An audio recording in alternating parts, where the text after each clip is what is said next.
오늘의 본문은 유다 왕국의 4대 왕이었던 네 번째 왕이었던 여호사밧에 관한 이야기입니다. 여호사밧은 이스라엘 유다 왕국의 왕들 중에서 신앙이 매우 좋았던 왕들 중에 한 사람이었습니다. 하나님께서도 여호사밧과 함께 하셨고 여호사밧은 전심으로 여호와의 길을 행하였다고 합니다. 여호사밧은 그 부친 아사의 뒤를 이어서 지속적으로 종교개혁을 단행했습니다. 이것이 하나님을 기쁘시게 했습니다. 그런데 오늘 본문에 보니까 아합 가문과 혼인함으로 인척관계를 맺었다고 합니다. 르호보암 때는 왕국이 둘로 갈라졌습니다. 아비야와 아사 왕 때는 전쟁이 있었습니다.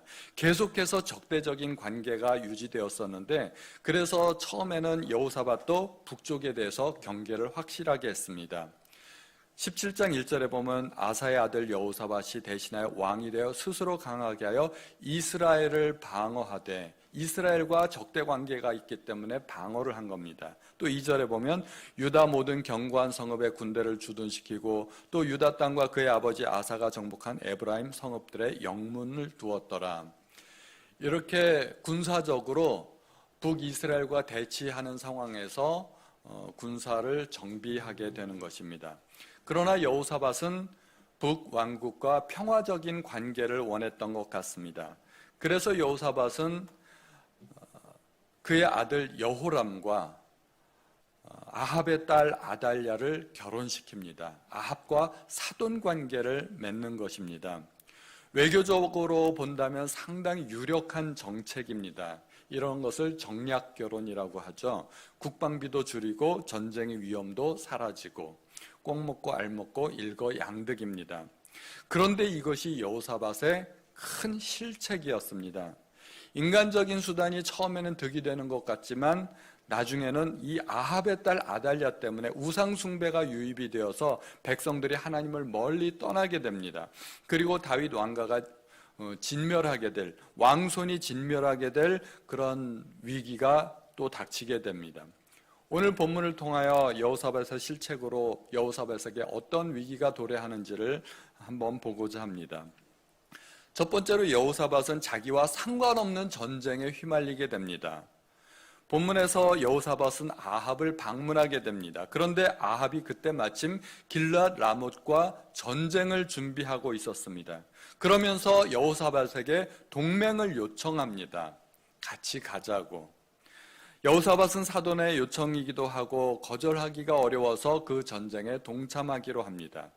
원래 이 전쟁이란 것이 국가의 운명을 좌우할 수 있는 것 아니겠습니까? 그런데 여호사밧은 자기가 원하지도 않았고 계획하지도 않는 이 전쟁에 어쩔 수 없이 참여하게 되는 것입니다. 아합과 인척관계로 동맹을 맺었으니 아합의 계획에 자기도 모르게 휘말려 들어가게 되는 것입니다. 이 전쟁은 하나님의 뜻을 이루고자 하는 전쟁이 아닙니다. 아합이 자기의 욕심에 이끌려서 일으킨 전쟁일 뿐입니다. 그런데 여호사밧은 아합과 동맹을 맺었기 때문에 그 뿌린 씨앗 때문에 여러 가지 나쁜 열매를 거둘 수밖에 없는 장면입니다. 또 둘째로 여호사밧은 본의 아니게 하나님의 뜻을 저버리게 됩니다. 여호사밧은 선한 왕이었습니다. 하나님의 뜻을 따르고자 했습니다. 그래서 이 전쟁을 치르기 전에도 하나님의 뜻이 무엇인지 알아보고자 했습니다. 아합도 동의했습니다.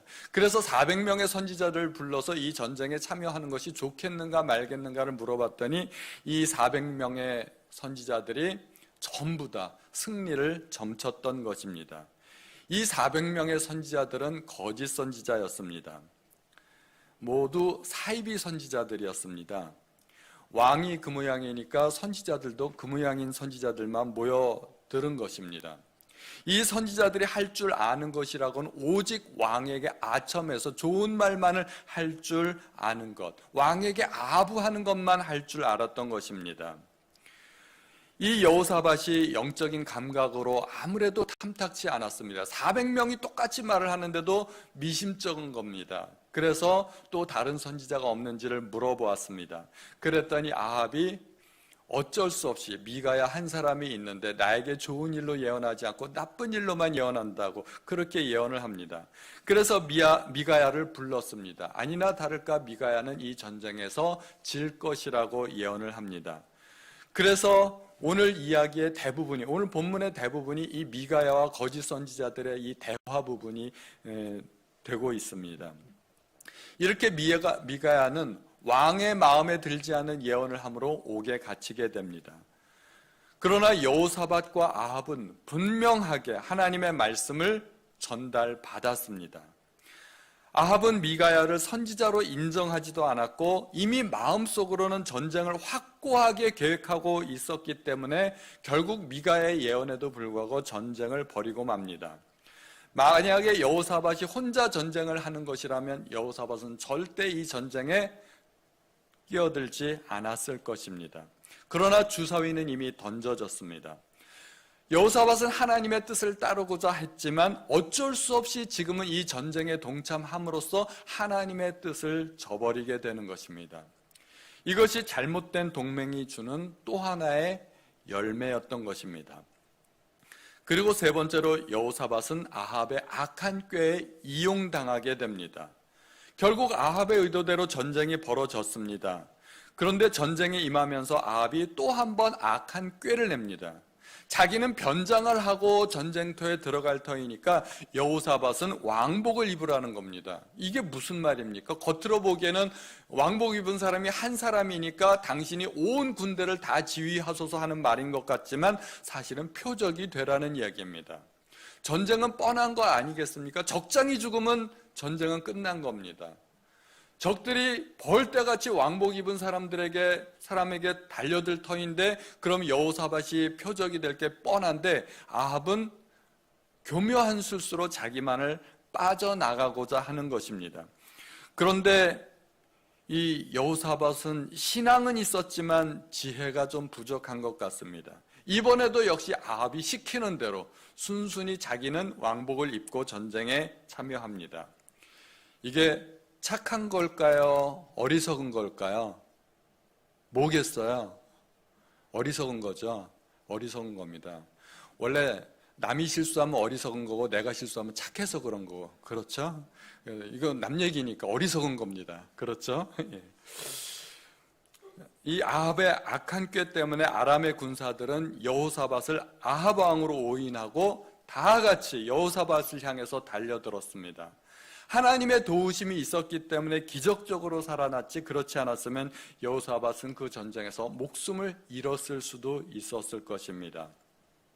원래 동맹이란 운명을 같이 하는 것입니다. 그런데 악한 자들은 동맹을 맺어도 그 동맹 속에서 자기만 살아남으려고 그렇게 편법을 쓰는 것이지 결코 진정한 의미의 동맹을 맺지는 않습니다. 악한 자들은 어떤 사람을 만나도 자기의 이익을 위해 이용할 뿐입니다. 진정한 의리나 동맹은 없다고 생각해야 됩니다. 이 본문이 주는 교훈은 무엇일까요? 여호사밧 왕은 평화를 사랑하는 선한 왕이었기 때문에 북이스라엘과 평화롭게 지내기 위해서 자기 아들을 정략적으로 결혼시켰을 뿐입니다. 그러나 평화를 사랑하는 것과 악인과 동맹하는 것은 차원이 전혀 다릅니다. 악인과 동맹하면 치명적인 손해를 가져오게 됩니다. 아합이 어떤 왕인가요? 이스라엘 역사를 통틀어서 가장 악한 왕이었습니다. 성경에서 가장 위대한 선지자 중에 한 사람이었던 엘리야를 죽이려고 했던 사람입니다. 그 아내 또한 어떤 사람인지 우리가 잘 알지 않습니까? 이세벨입니다. 자기의 백성 중 한 사람인 나봇이 포도원을 가지고 있는데 그 포도원을 탐내서 나봇에게 누명을 씌워서 죽입니다. 그리고 아무렇지 않게 그 백성의 포도원을 빼앗습니다. 이게 왕으로서 할 일이 아닌데 아합과 이세벨은 그 일을 서슴지 않고 했던 사람들입니다. 그러한 아합과 이세벨을 사돈으로 삼겠다는 것은 너무나 위험한 생각이었던 것입니다. 여호사밧이 며느리로 들였던 이 아합의 딸 아달랴는 어떤 인물일까요? 유다의 왕권이 여호사밧에서 여호람으로 아하시아로 계승되어서 내려갑니다. 아하시아는 하나님의 심판으로 목숨을 잃게 됩니다. 이 아하시아의 어머니가 바로 아달랴였는데 자기 아들이 죽자 왕권을 자기가 거머쥡니다. 그리고 그 왕권을 유지하기 위해서 자기의 손자들, 마땅히 왕위를 계승받아야 할 자기의 손자들을 다 죽이게 되는 것입니다. 이게 말이 됩니까? 할머니가 자기의 손자들을 죽이게 되는 것입니다. 다행히 제사장 여호야다가 요아스 한 명을 빼내어서 겨우 다윗 왕가의 명맥을 유지하게 됩니다. 역대하를 쭉 읽다 보면 유다 왕국의 역사에서 영적인 암흑기가 한 3번 정도 도래하게 됩니다. 여호람 때, 아하스 때, 므낫세 때. 이 3사람이 유다 왕국을 거의 말아먹었다 해도 과언이 아닐 정도로 아주 치명적인 역할을 하게 됩니다. 그들은 하나님의 성전을 파괴하고 이방 신상들을 섬기고 심지어 인신제사까지도 드리기도 했습니다. 하나님께서 보시기에 가증스러운 일들만 골라가면서 행했던 왕들이었습니다. 그런데 그 사람들 중에 한 사람이 이 여호람은 여호사밧의 아들이었던 것입니다. 그 훌륭한 아버지 밑에서 어떻게 그렇게 악한 아들이 나올 수 있었을까요? 그 원인이 무엇일까요? 성경은 명확하게 해답을 제시하고 있습니다. 역대하 21장 6절에 보면 그가 이스라엘 왕들의 길로 행하여 아합의 집과 같이 하였으니 이는 아합의 딸이 그의 아내가 되었습니다. 이는, 성경에서 이는이라는 말이 잘 나옵니다. 이 말은 왜냐하면이라는 말입니다. 그 원인을 설명하고 있는 겁니다.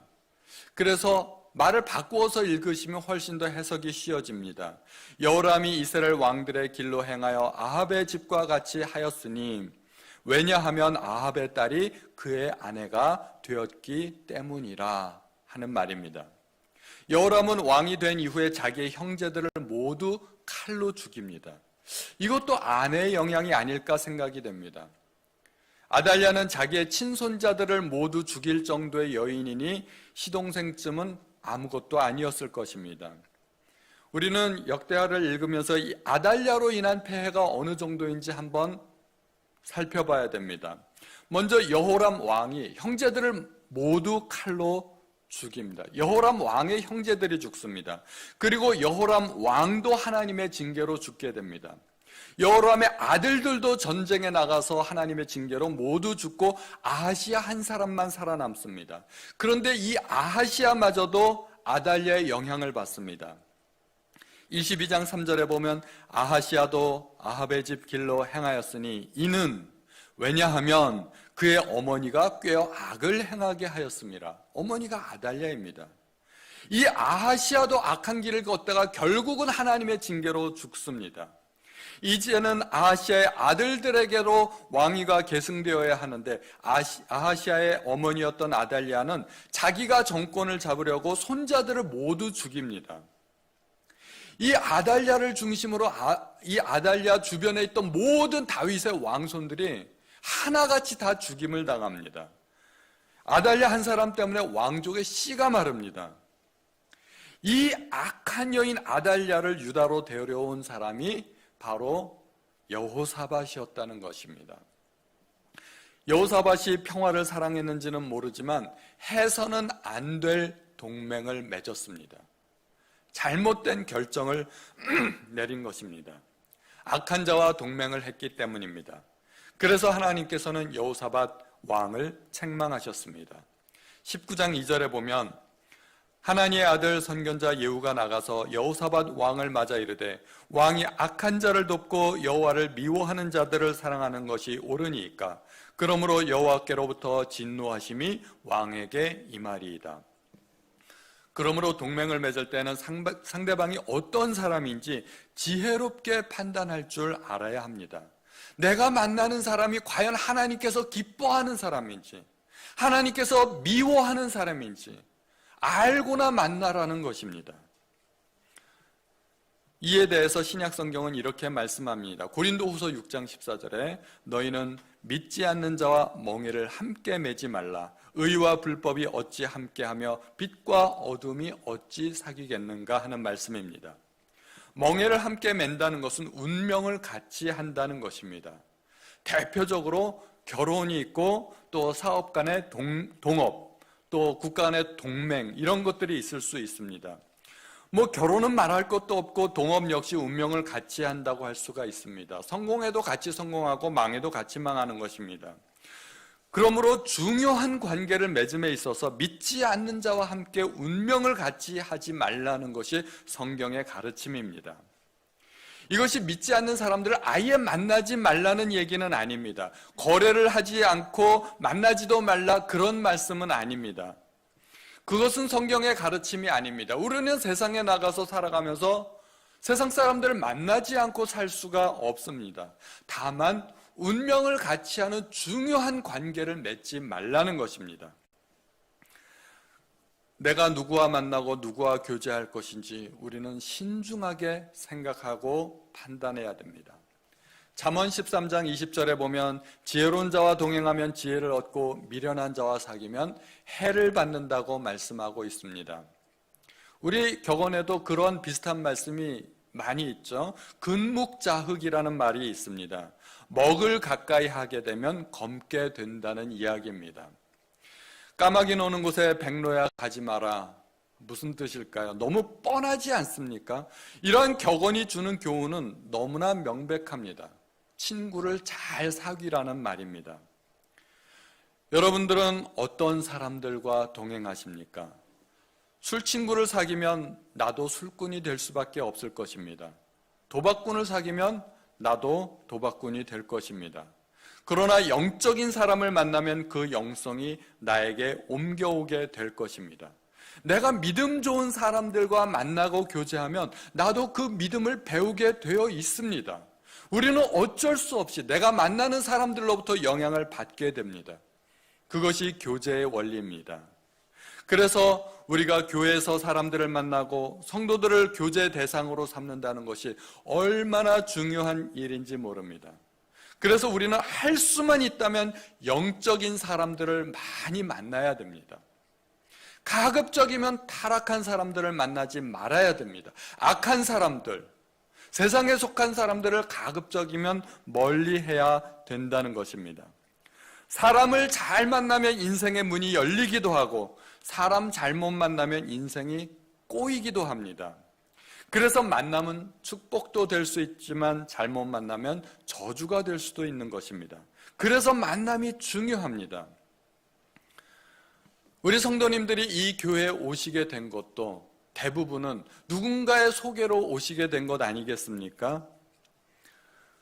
그러므로 사람을 잘 만나면 그 사람을 통해서 좋은 교회도 만날 수도 있게 되고 또 인생에 좋은 기회들이 열릴 수도 있게 되는 것입니다. 술 친구를 만난다면 술 친구가 우리를 교회로 인도할 수 있을까요? 절대로 그런 일은 없을 것입니다. 그러므로 우리는 내가 만나는 사람들을 잘 관리해야 됩니다. 영적인 스승 한 명만 잘 만나면 내 인생이 크게 바뀔 수도 있습니다. 오늘 우리는 여호사밧의 실책을 살펴보았습니다. 여호사밧은 굉장히 훌륭한 왕이었습니다. 손가락 안에 꼽을 정도로 여호사밧은 하나님의 마음을 기쁘게 하는 훌륭한 왕이었지만 아합과 교제하는 이 단 한 가지 실수로 치명적인 오점을 남기고 말았습니다. 그 오점 때문에 다윗의 왕손이 끊길 뻔하지 않았습니까? 치명적인 잘못입니다. 저는 우리 교회에서 아이들을 축복해 줄 수 있는 기회가 몇 번 있는데 이렇게 예배 끝나고만 아이들한테 손을 얹고 기도해 줍니다. 아이들한테 축복 기도해 줄 때 몇 가지 제가 잘 쓰는 항목들이 있습니다. 그 중에 하나가 좋은 사람들 많이 만나게 해달라고 기도하는 것입니다. 내가 신앙이 좋고 내가 훌륭해도 사람 잘못 만나면 인생은 순식간에 나락으로 떨어지게 되는 것입니다. 친구 잘못 만나면 그렇게 됩니다. 그러므로 우리 아이들이, 우리 자녀들이 인생이 형통하고 하나님 기뻐하시는 길을 걸어가려면 좋은 사람들을 많이 만나야 되는 것입니다. 제가 목사가 되고 나서 여러 가지 좋은 점들이 있지만 그 중에 한 가지는 훌륭한 분들을 만날 기회가 많다는 것입니다. 제가 목사이다 보니까 제가 만나는 사람들이 주로 목사님들, 선교사님들을 많이 만나게 됩니다. 제가 좋아서 만나는 경우도 있고 어쩔 수 없이 만나는 경우도 있고 하여튼간 저는 목사님들을 많이 만나게 됩니다. 이게 무슨 말일까요? 저는 성도님들하고 노는 물이 다르다는 얘기입니다. 아시겠어요? 저는 노는 물이 달라요. 노는 물이 다르니까 어떻게 됩니까? 그 물의 영향을 제가 받는다는 이야기입니다. 좋은 영향을 많이 받는다는 이야기입니다. 그 영향력이 저를 지탱해주는 힘이 됩니다. 신앙이 좋아지려면 어떻게 하면 될까요? 믿음이 좋아지려면 어떻게 하면 될까요? 그게 우리의 소원이고 바람 아니겠습니까?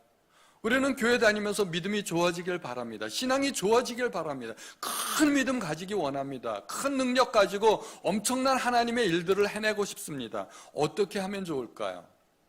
힌트를 한 가지 드리겠습니다. 맹모삼천지교 아시죠? 맹자의 어머니가 맹자를 가르치기 위해서 3번 이사했다는 이야기입니다. 처음 이사 간 곳이 묘지 근처였습니다. 그랬더니 맹자가 혼자서 늘 노는 일이 뭔지 아십니까? 아이고 늘 노는 게 그겁니다. 곡하면서 놀게 되었습니다. 이 어머니가 생각하다 이래서는 안 되겠다 그러면서 이사를 갔는데 또다시 이사 간 곳이 시장터였습니다. 그랬더니 맹자가 늘 하면서 노는 것이 싸요 떨이요 1개 1,000원 그러면서 맹자가 놀았던 겁니다. 어머니가 보기에 이것도 마음에 안 들었습니다. 또 이사를 갔습니다. 또 이사를 갔더니 이사 간 곳이 서당 옆이었습니다. 맹자가 뭐 하면서 놀았을까요? 하늘천 따지 공자왈 맹자왈은 없었겠네요. 그러면서 맹자가 놀았다는 것입니다. 맹자의 어머니가 맹자에게 학문을 가르쳐주지 않았습니다. 단지 이사만 했을 뿐입니다. 그런데 그렇게 환경을 만들어 주었더니 맹자가 학문에 열중하고 성인이 되었다는 것입니다.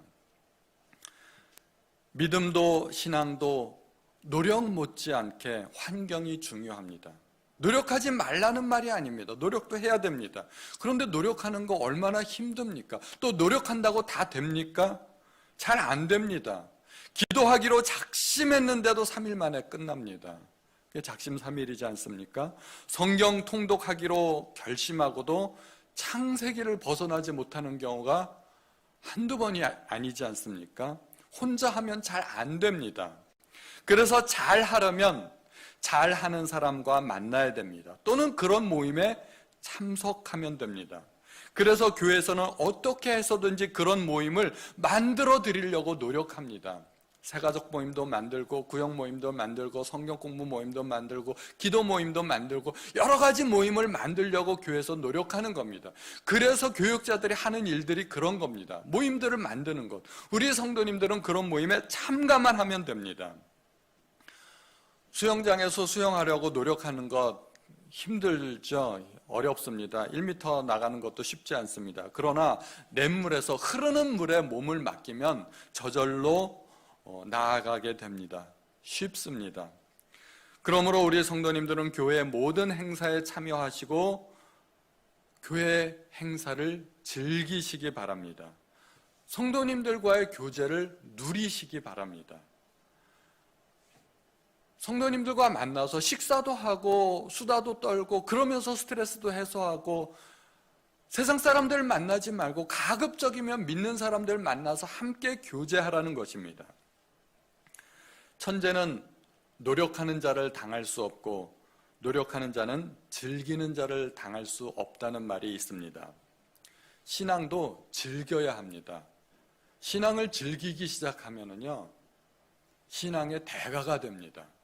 교회 나오는 것이 즐겁고 우리 성도님들 만나는 것이 즐겁고 함께 교제하고 밥 먹는 것이 즐겁고 예배 나오는 것이 즐겁다면 이 사람은 세상이 감당치 못하는 사람이 될 겁니다. 세상 사람들을 많이 만나면 나도 모르게 그 영향을 받습니다. 아무리 발버둥 쳐도 아무리 저항해도 내 힘으로 되는 게 아닙니다. 내가 아무리 신앙으로 무장되어 있다 하더라도 적진 속에서 나 홀로 고군분투하다 보면 영적으로 지치고 힘든 상태를 맞이하게 됩니다. 그게 내 신앙이 약해서 그런 것이 아니라 환경이 나를 그렇게 만드는 겁니다. 내가 저항해도 어쩔 수가 없습니다. 그러므로 환경을 조절해야 됩니다. 그것은 우리가 할 수 있는 일입니다. 내가 환경을 만들면 그 환경이 나를 만들어 갑니다. 내가 만나는 사람들을 조절하고 혼자 안 되면 모임에 참석하시면 됩니다. 지금은 만남에 많은 장애가 있습니다. 어려움이 있습니다. 그러나 온라인 모임이라도 열심히 참여하시기 바랍니다. 지금 수요일날 우리 이동근 목사님께서 재직 세미나 하시지 않습니까? 그런데 자꾸 참여하시라는 겁니다. 뭐 좋아서 참여하면 더 바랄 나위가 없지만 싫어도 자꾸 그런 모임에 참여하다 보면 그것이 나에게 영향을 준다는 것입니다. 그렇게 시간이 지나면 어느덧 훌쩍 성숙해 있는 자신을 발견하시게 될 것입니다. 신앙을 즐기시는 우리 성도님들 되시기를 예수님의 이름으로 축원드립니다.